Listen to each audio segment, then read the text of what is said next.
I'm GREYMOND. I'm an expert in OCD recovery because for the last 19 years, I've been helping people fully recover from OCD. If you would like to do personal coaching with me, all the information is on youhaveocd.com. You can sign up from there. Let's talk about avoidance. Avoidance can be very tricky because with compulsions, right? If we compare compulsions to avoidance, compulsions, we just little by little reduce, right? Technically speaking, avoidance, we also little by little reduce. But there is a difference. When you refuse avoidance, especially if it's been something that you've been avoiding for a while, you have to understand that afterwards, you're going to get an avalanche of anxiety. Your brain will act like you crossed the street on a red light. Oh my God, this is an emergency. You need to now do all of, again, compulsion behaviors, right? So it's going to so after you refuse avoiding something, it's going to pull you into compulsion behaviors, into reassurance behaviors, checking behaviors. So when you refuse avoiding something, you already need to be signed up to do response prevention. Do you know what I mean? It's very important that you are handling both.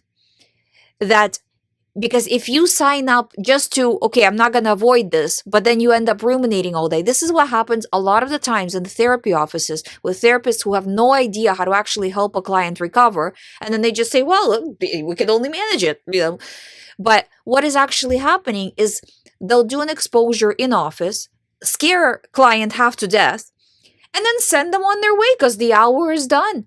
And then the clients spend the rest of the day ruminating.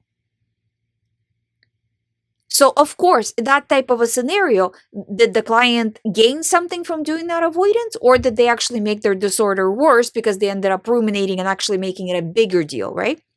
So, my point is, bite what you can chew. Take on avoidance reduction only if you at least have some sort of certainty that you will be able to do response prevention. You might not have 100% certainty, but you at least are fairly confident that you will be able to handle response prevention afterwards when the avalanche happens. Because, again, if we do response a lot afterwards, we're just going to make it worse. Okay, so it's very, very important. Don't take on too much. Slow and steady, and maybe do something every day, to reduce those avoidances. Again, if you are avoiding, if you're obsessing about avoiding, what if I'm avoiding? That's a whole other, that's like very common meta OCD, right? So you also want to make sure you're not confusing that. Thank you for listening. If you have not subscribed, please subscribe. If you would like to do private coaching with me, please sign up through youhaveocd.com. I'll see you tomorrow.